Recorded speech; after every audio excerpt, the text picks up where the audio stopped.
요즘 사람들이 인사할 때 이런 말을 하곤 합니다. 혹시 보험 들었어? 아프다는 소식을 들으면 제일 먼저 물어보는 말이 괜찮아? 어디가 아픈데? 이런 말보다 더 궁금하고 더 중요하시게 하는 인사 중에 하나가 보험 들었어? 이거예요. 보험 있냐는 것이죠. 왜 그렇습니까? 그만큼 다들 불안하기 때문이죠. 여행을 가도 보험을 들어야 마음이 편합니다. 차를 타도 온갖 특약을 넣어서 이것저것 다 넣어서 보험을 들라고 하고요. 또한 특약 사고를 보니까 상해보험, 도난보험, 친수보험, 그리고 고가의 자동차와 부딪혔을 때 대비해서 넣는 아주 그런 특약들도 있죠. 또한 어떤 형태의 사고가 날지 모르기 때문에 이것저것 많이 들어야 안심이 되는데 그럴 경우에 보험료가 당연히 올라가겠죠. 요즘 자전거가 아주 인기입니다. 자전거 타다가 넘어질 것을 대비해서 자전거 보험도 있습니다. 그리고 자전거가 한 대에 2천만 원, 3천만 원씩 하다 보니까 자전거 부딪혔을 때 대비한 그 자전거, 내 몸이 아니라 자전거 보험도 있습니다. 그리고 강아지도 키우고 고양이도 키우다 보니까 반려동물 보험도 있고요. 스마트폰 액정 파손 보험은 진작 붙어 있었고, 또한 여러분 이거 들어보셨습니까? 감정이 상할까봐 드는 심리 상담 보험도 있습니다. 제가 찾아보니까 아주 기상천외한 보험들이 많이 있어요. 여러분 결혼 파토 보험 들어봤습니까? 네. 결혼 당일날 신랑 신부가 도망갈 경우를 대비해서 보상 보험이라는 게 있더라고요. 그리고 연예인들, 가수들 목소리 보험이 있고, 또 연예인들 다리 보험이 있대요. 여배우들, 모델들 다리 보험도 있고, 또한 예상치 못한 상태에서 쌍둥이가 태어났을 경우를 대비해서 양육 보조 보험도 있다고 합니다. 그리고 유명한 요리사 셰프의 미각 감각 보험, 그리고 이런 농촌 지역에 있어서 폭염이나 너무나 폭설 이런 걸로 인해서 피해 입었을 때 대비한 여러 가지 보험들. 아마 조금 있으면 이런 보험도 나올 것 같습니다. 말실수 보험. 혹여 말 잘못해가지고 상처 줄 경우에 대신 보상해 주는 것이죠. 하지만 우리 스스로 한번 질문해 볼 필요가 있는 것이, 우리가 아무리 다양한 보험을 많이 들어놔도 우리가 준비를 하고 대비를 해도 해결하지 못하는 것들이 있다는 거예요. 무엇입니까? 바로 내 인생 전체를 책임져 주는 보험은 세상에 단 하나도 없습니다. 당장 내일이 어떻게 변할지, 우리 건강이 어떻게 될지, 내 자녀들의 앞날이 어떻게 될지, 이 모든 것은 사람이 책임질 수 없는, 어떻게 알아볼 수 없는 그런 영역이라는 것이죠. 바로 이 불안의 시대에 다윗은 가장 안전한 인생 보험 증서를 우리에게 소개해 주고 있습니다. 여러분 그 보험 증서 한번 가입해 보시겠습니까?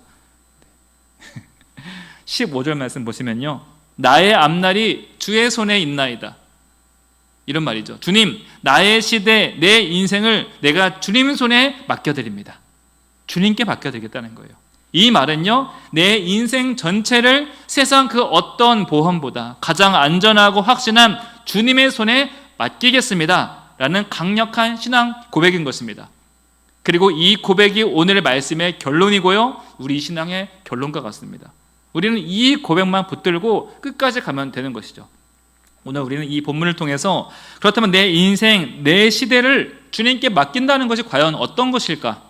내가 왜 하나님을 의지해야 되고 하나님께 내 인생을 통째로 맡겨드려야 되는지 다시 한번 기억해보는 그런 시간 되었으면 좋겠습니다. 첫 번째는 우리는 불안 속에서 하는 첫 번째 고백이 가장 중요합니다. 자, 내가 몸이 힘듭니다, 지칩니다, 상황이 어렵습니다. 그럴 때 우리는 어떤 고백을 제일 먼저 하나요? 힘들다, 죽겠다, 이런 말들 자연스럽게 나오지 않습니까? 힘들다, 지치다, 다 관두고 싶다, 자연스럽게 이런 고백이 나오지만 이것이 아니라 어떻게 고백하느냐? 주는 내 하나님이시라. 한번 따라해 보겠습니다. 주는 내 하나님이시라. 어떤 상황에서도 이 고백을 먼저 하는 입술의 고백, 입술의 연습이 있어야 된다는 거예요. 오늘 본문 14절 말씀 우리 다시 한번 읽어볼까요? 자, 14절 말씀 시작. 여호와여, 그러하여도 나는 주께 의지하고 말하기를 주는 내 하나님이시라 하였나이다. 너무나 많은 사람들이 불안의 시대를 살아가고 있습니다. 왜 불안합니까? 왜 그 불안함을 해결하지 못하고 병원을 찾고 약으로 내 어떻게 안 되는 그 감정을 억누르며 살아가고 있습니까? 어떤 분은 저에게 이런 말을 하십니다. 목사님, 내 삶에 기댈 만한 기둥 하나 있으면 좋겠어요. 여러분 그 말이 딱 맞는 말이에요. 우리 몸이 힘들면요, 자동으로 어딘가 앉을 때 찾잖아요. 자동으로 어딘가를 기대고 손짓는 것을 찾는 것처럼 우리 마음도 그러합니다. 불안하고 힘이 들면은 자동으로 기댈 곳과 버팀목을 찾게 되는 게 당연한 거예요. 너무나 당연한 것입니다. 그렇다면 우리가 어딘가 기대는 것이 당연한데 어디에 기대야 되는가? 그 기대는 그 방향과 그 장소가 우리 인생을 결정짓는다는 거예요. 다윗을 보세요. 다윗은 지금 상황이 흔들립니다. 당연히 기댈 것을 찾아야 될 그때 가장 먼저 관계를 붙잡는다는 거예요. 여러분, 사람들은 다 떠나고 있습니다. 주변은 나를 조롱하고 몸도 마음도 힘들고 위축되는 그 가운데 그는 이렇게 고백하죠. 하나님, 주는 나의 하나님이십니다. 그리고 여전히 저는 하나님의 사람입니다. 이 말이 뭐예요? 단순히 도와주세요 이런 외침이 아니라 내 인생의 책임자는 하나님이지 않습니까? 라고 거꾸로 얘기한다는 거예요. 주님, 어떤 형태로든 내 인생 책임져 줘야 되지 않으시겠습니까? 당신과 나는, 하나님과 나는 이런 관계라는 거예요. 여러분들 보험 다들 되셨을 텐데 보험 효력은요, 약관을 잘 읽어야 됩니다. 눈에 보이지도 않는 그 약관이 보험의 효력을 좌우하고 있어요. 친구의 도움도요, 친구의 상황에 따라 그 도움이 되었다 안 되었다 하죠. 도와주겠다고 말하고 금방 해결해 주겠다고 한 사람이 함흥차사, 감감무소식 이런 경우는 얼마나 많습니까? 하지만 하나님과 나와의 관계는요, 영원히 바뀌지 않는 그 언약 가운데 근거한다는 것이죠. 만약 어린아이가 공원에서 길을 잃어버렸어요. 어린아이 입장에선 인생 최대의 위기가 온 것이죠.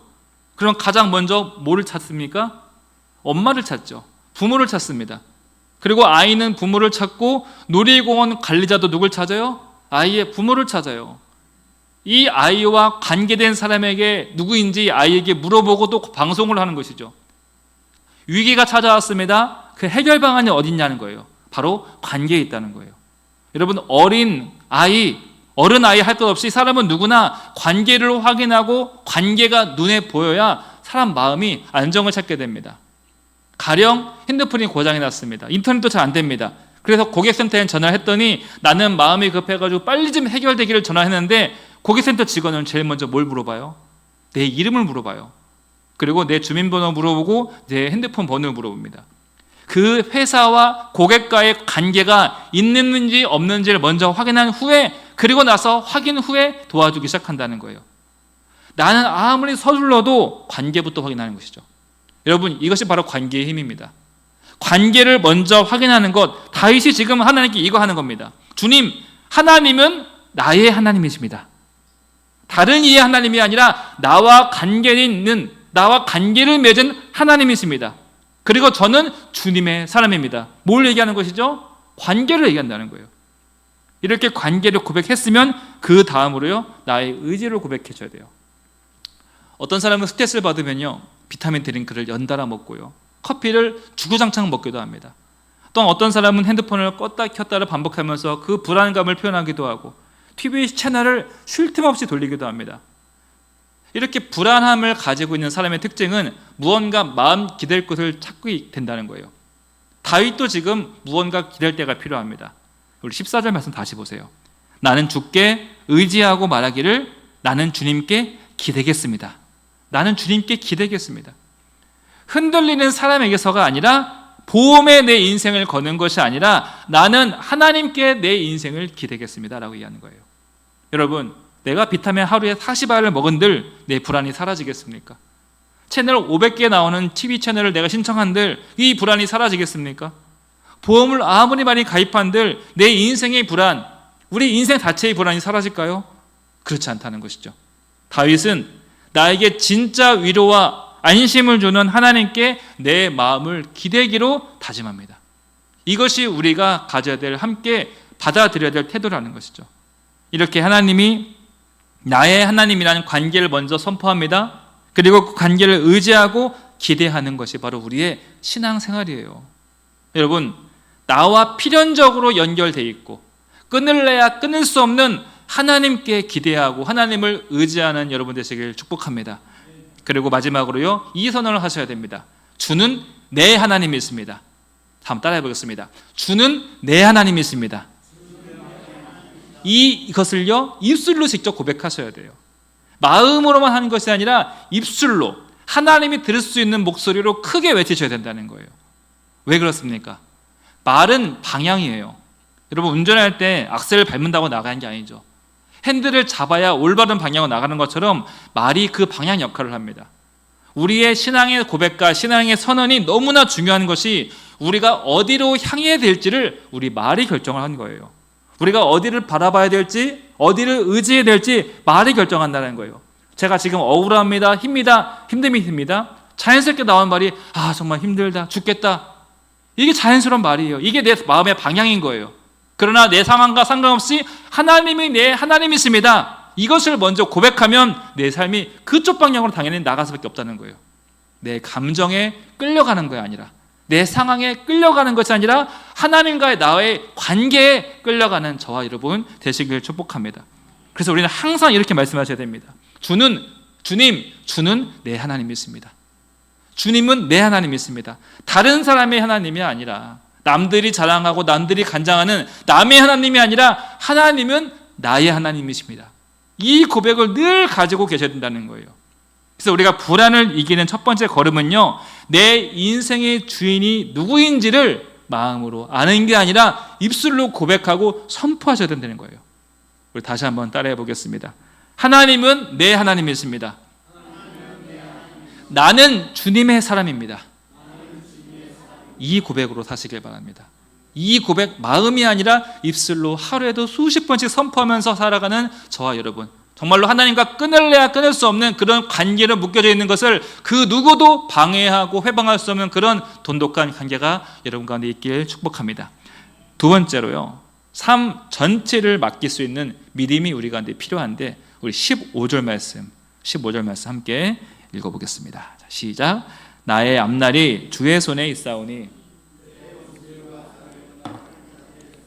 나를 건져소서. 여러분, 오늘 이 시대를 보세요. 우리가 살아가는 시대를 보시면요, 사건이 무섭습니까? 시대가 무섭습니까? 시대가 무서워요. 제가 어떤 어른분들에게 물어봤어요. 요즘 어떤 게 제일 걱정이세요? 그분 하는 말씀이, 목사님, 저는 걱정거리가 한두 개가 아니라 마음속에서 온갖 걱정이 떠나질 않아요. 그게 걱정이라는 거예요. 이런 걱정, 이런 근심, 염려가 떠나지 않는데요. 뭐가 걱정이세요? 건강 염려, 아프면 어떡하나, 나중에 나이 들어서 이걸 어떻게 해야 될까, 내가 어떻게 눈을 감게 되려나, 돈은 어떻게 해야 될까, 자식들은 어떻게 되려나. 다 맞는 말이죠. 우리가 하고 있는 걱정들이고 앞으로 해야 될 걱정들인데, 문제는 이것이 하루에도 수십 번, 수백 번씩 내 머리를 돌아다니면서 멈추질 않는다는 거예요. 이 시대를 보십시오. 물가는 계속 오르는데 직장인들 월급은 계속 그대로죠.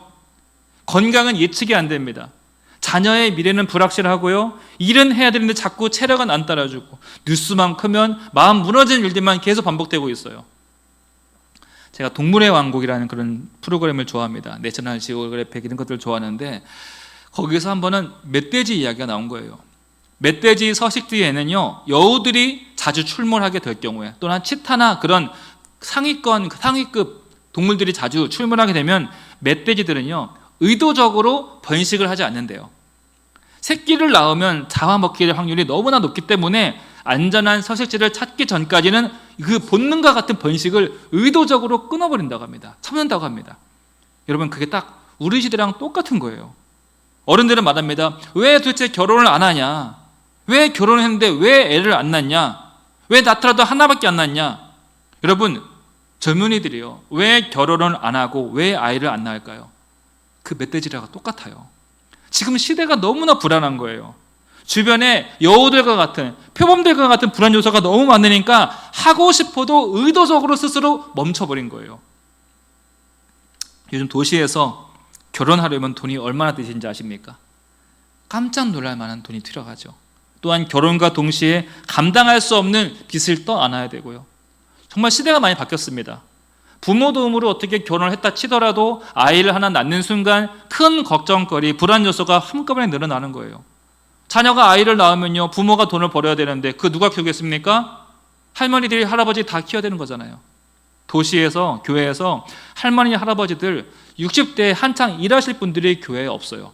주일 예배만 드리고 다 가십니다. 어디 가시겠어요? 아이들 키우러 가셔야죠. 아이들 등하원 시켜야 되죠. 봐줘야 되죠. 교회 그 중심 나이대가 안 계세요. 이게 우리 시대죠. 사건이 힘든 게 아니라 지금 이 시대가 너무나 힘이 듭니다. 늘 가슴이 쪼여드는 시대에 살아가고 있고 도무지 이 불안을 멈출 수 없는 시대. 그래서 다윗의 이 말이 더 우리 가운데 깊이 들어오게 된다는 거예요. 주님, 나의 앞날이 주님 손에 있습니다. 이 고백 없으면 우리가 살아갈 수 없다는 거예요. 여러분, 성경에 보면은 하나님의 사람들을 붙드실 때 이런 표현 자주 씁니다. 주의 손으로 붙들어 준다. 하나님의 강한 손으로 나를 붙들어 주소서. 이렇게 손의 표현을 지고 있습니다. 제가 오늘 설교 준비하면서 강한 손, 주의 손, 이것을 생각하다가 옛날 어릴 때가 생각났어요. 초등학교 2학년 때였습니다. 아버지가 생각이 나더라고요. 저 어린 시절에 발바닥에 못이 박혔었는데 그러니까 툭 들어갔으니까 아파가지고 제대로 못 걸었겠죠. 근데 저를 업고서 학교에 데려다 주신 한 일주일 정도가 아직까지 기억이 나요. 가깝지도 않았습니다. 걸어서 1시간 정도의 거리였는데 그걸 업고 가셨던 며칠 동안의 그 짧은 기억이 제 머릿속에 너무나 강하게 들어와 있어요. 여러분, 등 뒤에 엎여본 사람들은 압니다. 한 걸음 한 걸음 걸을 때마다 뒤에 있는 사람들은 계속 흔들려요. 그렇죠? 근데 중요한 것은요, 확실한 것은 아버지가 나를 결코 놓지 않을 거라는 믿음. 엎여가는 게 흔들리지만 나를 떨어뜨리지 않을 거라는 믿음. 여러분, 우리 인생이 바로 그러합니다. 우리 인생 누가 붙잡아 주십니까? 우리 인생 누가 붙잡고 있습니까?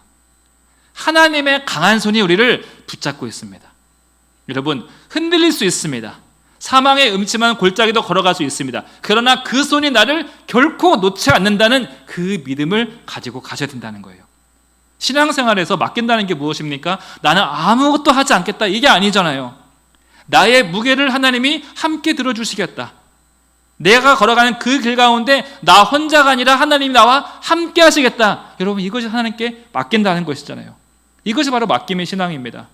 오늘날 이토록 어려운 시대, 힘든 시대를 살아가고 있는데 우리가 무엇을 해야 되겠습니까? 하나님께 맡게 된다는 것이죠. 우리가 하나님께 맡긴다고 해가지고 우리가 해야 될 일이 사라지는 것은 아닙니다. 여전히 해야 될 일들이 있고 해야 될 기도가 있고 해야 될 사명이 있습니다. 하지만 하나님이 함께 하시면 그 무게는 훨씬 가벼워진다는 거예요. 때로는 흔들릴지언정 결코 나를 놓지 않으시는 하나님이 늘 저와 여러분들을 붙잡고 계심을 기억하시길 축복합니다. 여러분, 오늘 말씀 꼭 우리 인생에 적용하셨으면 좋겠습니다. 병원 결과를 기다리더라도 주님, 저의 인생 주님 손에 있습니다. 통장 잔고를 보더라도 주님, 제 인생 주님 손에 있습니다. 자녀 문제로 속 썩더라도 하나님, 이 자녀의 인생, 이 자녀의 시대 역시 하나님 손에 놓여져 있습니다. 앞날이 보이지 않을지라도 주님, 강한 손으로 나를 붙잡아 주세요. 그 손 절대 놓지 말아 주세요. 이 고백을 드림으로 하나님 손 꼭 붙잡고 이 시대를 걸어가는 저와 여러분 되시길 축복합니다. 말씀 맺습니다. 오늘 다윗이 두 번의 고백을 크게 하죠. 첫 번째, 하나님은 나의 하나님이십니다. 나의 하나님이십니다. 그리고 나의 인생을, 나의 시대를 하나님께 맡겨드립니다. 여러분, 하나님께 맡긴 사람은 하나님의 얼굴빛이 그 인생을 비춰주십니다. 그리고 그분의 관심과 은혜와 보호가 우리 인생 가운데 함께함을 기억하십시오. 그리고 주님 손에 붙들린 인생은 담대히 걸어갈 수 있습니다. 오늘 이 고백이 누구의 고백이 아니라 바로 나의 고백이 되어지고 바로 여러분들의 인생의 능력이 되어지고 평생의 간증이 되기를 주님의 이름으로 축복합니다. 말씀 기억하면서 함께 기도 나누도록 하겠습니다. 먼저 우리가 우리 시대를 주님 손에 맡기길 원합니다. 불안한 마음보다 주님과의 관계를 먼저 붙잡게 하시고, 주는 내 하나님이시다, 나는 주님의 사람이다,